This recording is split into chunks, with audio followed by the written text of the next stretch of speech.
Cuman biasanya ya, kalau misalnya tiap tahun baru itu kan selain konten-konten soal resolusi 2000 resolusi tahun baru tuh mau gimana, biasanya yang mulai naik-naik di sosmed tuh soal ramalan. ...2024 sampai 2025. Pertengahan 2025. Ada juga yang timeless kayak Jayabaya gitu. Tapi kan kalau Jayabaya nggak spesifik menyebut tahun kan, dia cuma menyebut kayak apa yang bakal terjadi di masa depan. Terus emang apaan ramalan Joyoboyo nih? Maksudnya konteksnya dia punya ramalan apa tentang tahun 2025? Udah mau 2025 ini bang. Aduh, ngelam dulu. Kan gue nanya dulu aja. Iya, nggak apa-apa kan. Kalau gue ngelam dulu nggak apa-apa kan. Boleh. Nggak terasa emang waktu tuh cepet banget gitu. Resolusi apa nih 2025? 2025 memperkaya diri. Iya juga ya. Nggak nanya gue. Kan gue pengen nanya ini. Oh iya benar. Gue pengen nanya. Ya udah. Lo udah langsung, lo nggak nanya gue apaan sih? Gue belum siap, Gue kan belum pengen siap. ditanya. Oh iya, oke. Resolusi 2027 apa? Kayak lewat tuh anjing. Gue 2025 sampai 2026 dibekuin. Skip. Kayak Captain America. Dibekuin gue. Masuk freezer. Masuk kulkas nugget. Oh iya. Pasti setiap orang punya resolusi. Lu apa? Gua sih niatnya ya 2025 ini pengen jadi Pokemon Master nomor 1 di dunia. Anjir. Minimal gue bisa nangkep Giganteka Charizard. Lu main Pokemon Go emang? Pokemon real life ntar gue nyarinya. Oke. Kita cari orang-orang Aduh, buat jadi Pokemon. berat banget. Gue lagi pernah tuh lihat bagian itu. konten di TikTok, captionnya hiburan rakyat kecil, tau apa? Tinjur. Aduh, Hiburan rakyat kecil. Cuman biasanya ya, kalau misalnya tiap tahun baru itu kan selain konten-konten soal resolusi 2000 resolusi tahun baru tuh mau gimana, biasanya yang mulai naik-naik di sosmed tuh soal ramalan. Kayak dulu kita punya Mama Loren ya kan, terus kita punya siapa lagi sih peramal, gue nggak tahu lagi. Deddy Kobusier. Emang pernah ngeramal dia?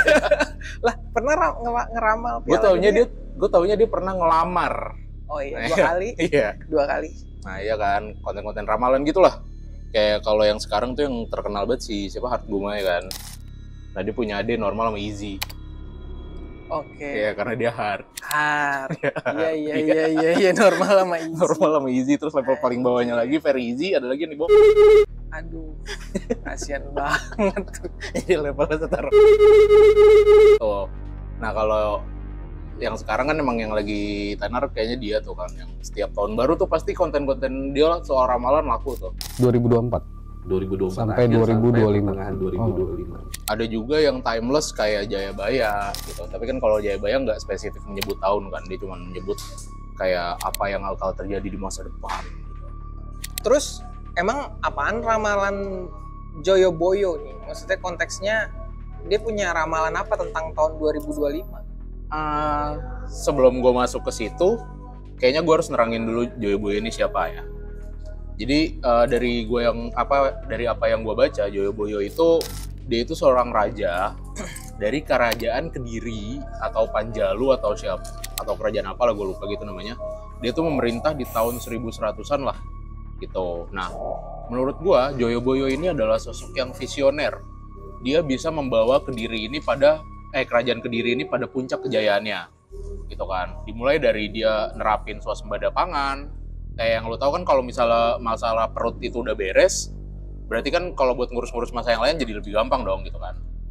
Bahkan dia saking tenarnya nih kerajaan Kediri ya, itu namanya tuh udah tersohor sampai ke Tiongkok. Wow. Berarti mirip-mirip sama Majapahit atau Sriwijaya nggak sih? Cuman kan Majapahit sama Sriwijaya kan ada masanya kan. Nah ini waktu itu adalah kerajaan Kediri berjaya pada masanya lah gitu.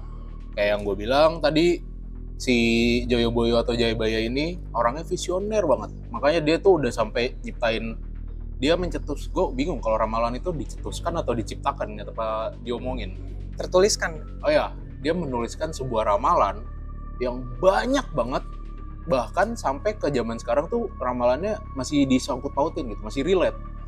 Oh iya. Ah, Terus apaan tuh ramalan apa yang dia tuliskan bahkan untuk tahun 2005? 2005. 2025.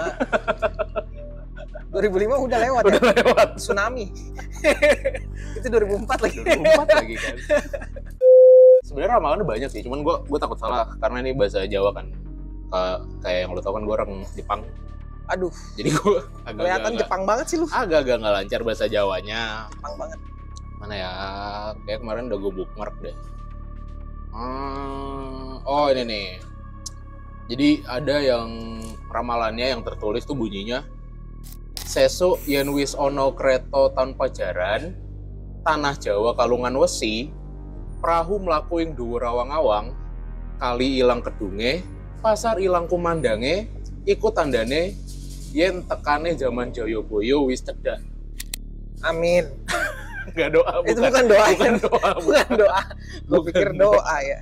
bukan. Terus itu apa artinya? Gue nggak tahu. Daripada gue sedih kan, mendingan gue aminin aja. Nah ya, artinya tuh kayak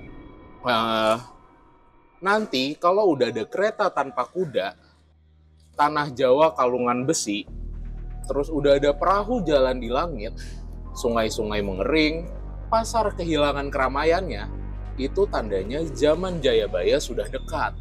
Kayak gitu. Zaman Jayabaya udah dekat. Ya. Jadi Jayabaya ini udah mengatakan bahwa nanti eranya Jayabaya akan bangkit lagi gitu.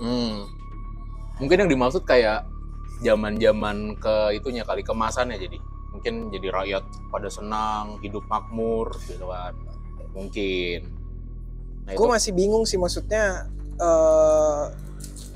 dengan bahasa yang dia tulis seperti itu, dia mau memberikan clue doang kah atau gimana ya? Kayaknya ya kalau menurut gua dengan ini kan biasanya ya orang-orang itu kan kalau nyiptain sesuatu, mencetuskan sesuatu itu kan tidak secara harfiah langsung gitu kan. Jadi bisa dibilang mungkin ini clue-clue yang mengisyaratkan kemajuan Pulau Jawa. Kayak tadi kan ada kereta tanpa kuda, itu kan kita bisa lihat sekarang kan ada mobil, motor gitu kan. Terus iya ada juga sih. apa namanya Pulau Jawa kalungan besi, yaitu kalau gue artiin ya mungkin itu rel kereta Iya. yang ada di mana-mana. Iya. Perahu jalan di awang-awang di langit, pesawat, gitu kan? Perahu, oke. Ya. Gue gak kepikiran lagi. Gue pikir God Enel gitu kan. Di One Piece Nyiptain kan tadi. Maxim. Iya kan.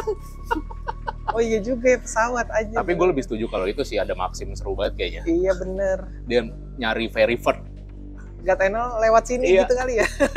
Terus tadi ada apa lagi namanya sungai-sungai mengering gitu kan ya, mungkin itu di zaman kedepannya bakal lebih panjang kemaraunya, which is kan sekarang juga udah lumayan kebukti kan, kayak cuaca udah mulai nggak nentu musim-musimnya. Terus kalau soal yang apa namanya pasar ya, pasar udah mulai kehilangan keramaiannya kan ya, kayak ya mungkin ada suatu kondisi darurat yang nyebabin pasar-pasar ini jadi sepi. Mungkin ya kayak kemarin COVID itu kan pasar-pasar jadi sepi kan, orang-orang nggak boleh keluar rumah. Enggak juga. Gitu ya. Mungkin dampaknya gara-gara Shopee. Benar. Itu juga bisa. Tokopedia, Itu bisa juga tuh. ya, Iya, berarti sepi. iya Pasar sih. sepi gara-gara e-commerce. E-commerce. Iya, Jayabaya tahu e-commerce anjay. Kepikiran loh dia. Visioner parah, bro. Mungkin dia kepikiran bahwa nanti barang-barang akan bukan lagi penjual yang disamperin sama orang gitu. Bukan orang itu bakal disamperin sama penjual. Benar-benar. Eranya kayak gitu. Mungkin dia visionernya sampai ke situ, jauh banget aja. Ya, itu kan Mungkin baru dulu dia udah punya e-commerce. Jayabaya Shop. Jayabaya Shop. Jualannya apa, keris, Anjay. terus patung kuda, Empuh ya dia. jerami enak. Iya bener. Itu kan baru satu ramalan ya. Masih ada lagi ramalan-ramalannya yang sebenarnya banyak banget, cuman kayaknya gue mau bahas yang udah orang-orang tuh udah bilang, oh ini tuh udah kejadian nih ramalannya. Selain yang tadi gue bilang ya. Ini tentang Jayabaya nih. Masih tentang Jayabaya. Maksudnya ini ramalan di tahun 2024. Maksudnya di tahun-tahun sebelumnya. Iya, tahun-tahun sebelumnya udah pernah kejadian. Oh. Kayak ada si Jayabaya ini menyebut kalau nantinya bakal ada yang namanya kebo nyebrang kali. Nah, itu ya menurut orang-orang kebo nyebrang kali itu adalah metafora dari hasil bumi di Nusantara yang dibawa oleh bangsa Eropa menyeberang jauh ke Eropa gitu. Jadi si kebo ini adalah metafora dari hasil bumi gitu kan. Jadi kan udah kejadian kan, bangsa Eropa datang buat ngambil hasil bumi dari Indonesia buat dikirim ke negaranya masing-masing. Tuh. Nah, ada lagi yang nyebut itu namanya kalau nggak salah ya, saya ingat gue, pitik tarung sak kandang.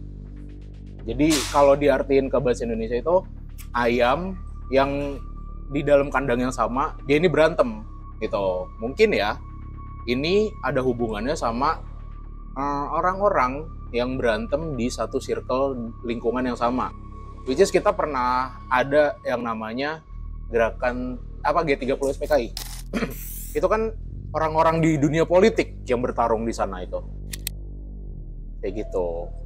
Terus ada juga Jayabaya pernah bilang kodok ijo ongkang-ongkang. Kodok ijo ngangkang. Ongkang-ongkang, ongkang-ongkang kayak gini. Oh. Kayak gini. Ongkang-ongkang. Kodok ijo ngangkang. Ongkang-ongkang kayak gini. Oh, ongkang. Jadi kayak kodok ijo santai-santai. Oke. Gitu. Nah, artinya ya kodok hijau kebetulan banget ya, kodok hijau kita tuh baju militer kita kan hijau. Wow, serem banget nih. Ya kan? Kok gue ngeri sih? Hansip. Benar. Linmas. Nah, ya baju. Hijau, okay. Kebetulan baju militer negara kita hijau dan dia ini pernah ada di posisi sebagai pemimpin. Oh gitu. Gitu, yang lama banget kan pemimpinnya kayak enakan deh. Oke, gitu. lama banget ya. Oke. Nah, itu kodok hijau ongkang-ongkang istilahnya. Oh. Ini konteksnya lo bahasanya itu mantan Presiden Soeharto maksudnya. Iya. Gitu. Oh. Era Orde Baru lah. Orde Baru. Gue pikir siapa militer, kalau presiden sekarang kan Prabowo. Betul. Dia baru ongkang-ongkang dong berarti kan sekarang. Ya, gue yakin ya, pasti nanti habis ini bakal ada yang nyangkut pautin lagi tuh tentang ramalan Jayabaya yang kodok hijau ongkang-ongkang. Oh gitu. Kayaknya ya, karena kan secara teori kalau misalnya ramalan itu biasanya kebukti setelah ada kasusnya, baru nanti disangkut pautin sama ramalan yang sudah ada, gitu kan. Dicocok logi sama ramalan yang udah ada. Berarti sakti juga ya Jayabaya ini ya? Ya, mungkin sakti ya kan, tapi kalau menurut gua dari logika gua kayaknya dia itu lebih cocok dibilang visioner. Oke. Maksudnya dia punya nanti kedepannya bakal begini. Iya. Gitu. Dia bukan dibilang sakti karena dia punya indera keenam atau apa gitu dong. Mungkin lebih tepatnya dia ini cerdas banget di masanya, gitu kan, sampai dia bisa mempredik lah masa depan nanti bakal kayak gimana. Soalnya kan lo pernah dengar istilah ini nggak, kayak orang jenius itu memikirkan ide untuk masa depan. Orang pinter itu memikirkan bagaimana ide itu terwujud. Sementara orang bodoh itu memikirkan saat ini saja. Gitu. Nah, mungkin si Jayabaya ini adalah masuk ke deretan orang jenius. Karena kalau misalnya dari secara logika ya, dia pernah bilang yang namanya, yang tadi gue sebut di awal kan, kereta tanpa kuda gitu. Ya mungkin dia sedang memikirkan kalau nanti di masa depan mungkin ada moda transportasi yang lebih efisien daripada kuda. Terus soal kebun nyebrang tuh gimana? Kan dulu belum ada bangsa Eropa yang konteksnya ya maksudnya main ke Indonesia, bahkan ngejajah kayaknya masih dalam perjalanan kayaknya itu masih. Iya gitu maksud gue. Masih kena badai, kelaparan, belum di laut, nyasar dulu ke kutub utara. disenggol kraken. Bisa jadi kan? Kita nggak tahu. Iya. Kayaknya kalau soal kebun nyebrang ini Jayabaya ini kan kayak yang gue bilang, kerajaan Kediri udah terkenal sampai ke Tiongkok, ya kan? Nah terus gimana caranya kerajaan Kediri bisa terkenal sampai ke Tiongkok kalau bukan gara-gara jasanya para pedagang dari luar negeri yang berdagang di Indonesia? Nah mungkin Jayabaya ini mikir, oke, kita sekarang hubungannya masih jual beli nih, yang datang ke sini baru pedagang doang. Tapi bisa jadi di masa depan bakal ada militer yang datang ke sini buat nguasain tanah kita. Itu kan pemikiran yang visioner menurut gua. Terus kalau masalah pitik tarung sakandang nih, ini bahasanya kayak bahasa Padang, tarung sakandang. Bukan Jawa nih kayaknya ini. Emang Jawa A-nya tuh Padang? Oh.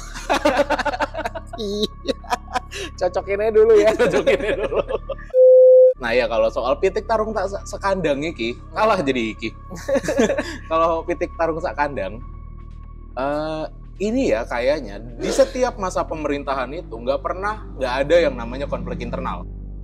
Pasti ada dong kayak misalnya yang mungkin Ribut gitu. ya patihnya nggak suka sama kebijakan rajanya itu kan. Oke. Nah dari situlah mungkin Jayabaya ini mikir, oh kalau misalnya di zaman gua aja bisa ada konflik internal, apalagi nanti di zaman depan, di masa depan pasti bakal ada lagi konflik internal di antara petinggi kerajaannya Bahkan atau pemerintahnya, bahkan mungkin lebih besar ya benar. Oke. Gitu, makanya gue bilang dia tuh visioner banget bro. Jadi konflik internal misalnya entah itu partai, entah itu ketatanegaraan. Benar. Ya nggak sih?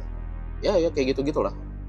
Oh, makanya Soekarno bilang gue mendingan ngelawan bangsa lain daripada bangsa gue sendiri gitu. Nah, iya ya kan? itu kayaknya masih nyambung ke konflik internal tuh. Iya. Karena kalau orang udah berambisi untuk mengkhianati pemimpinnya ya apapun bisa dilakukan lah. Ngeri juga itu ya. Makanya. Semuanya bisa jadi lebih make sense, lebih masuk akal sih kalau menurut gue ya. Kalau hal ini dicocokin gitu maksudnya dengan era yang sekarang nih, maksudnya tulisannya dia, karena bahasanya itu kalau gue ngelihat ya, lo artiin itu tadi bahasa Jawa itu rata-rata bahasa-bahasa yang konteksnya simbolis. Iya. Gitu loh. Dan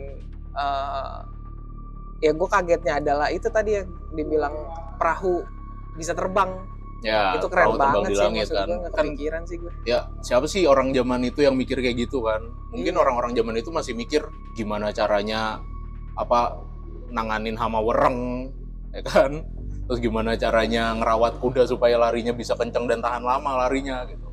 Sementara si Jayabaya ini udah mikir mungkin nanti bakal ada moda transportasi yang lebih efisien, yang nggak harus jalan di darat, tapi bisa terbang di langit. Wah gila sih, itu butuh pemikiran yang terbuka banget gitu. Iya, berarti kan kita cerita cocokan lagi nih dengan kitab suci kita yang diturunkan oleh Nabi Muhammad SAW ya. Bahasanya, tulisannya kan tulisan Allah bagi orang-orang yang mau berpikir. Wah itu keren banget sih tuh. Keren banget. Nah, kalau nih ya misalnya ya, menurut gua kalau Elon Musk hidup di zaman dulu, nasibnya bakal sama kayak Jayabaya, dibilang punya ramalan. Si Elon Musk kan pernah bilang kan kalau misalnya nanti akan ada masanya di mana game dan realita itu tidak bisa dibedakan. Ya kan bahasa-bahasanya mirip kan? Iya, benar. Sayangnya Elon Musk hidupnya di zaman sekarang, maka disebutnya prediksi. Kalau di zaman dulu pasti disebutnya ramalan. Anjir. Menurut gua gitu. Jayabaya bule dia. Elon harus Elon harus mas. Kenapa dia harusnya di depan dia mas? Dia harus Mas Elon. Bukan Elon Mas, dia harusnya Mas Elon. Jadi orang Jawa. Bener.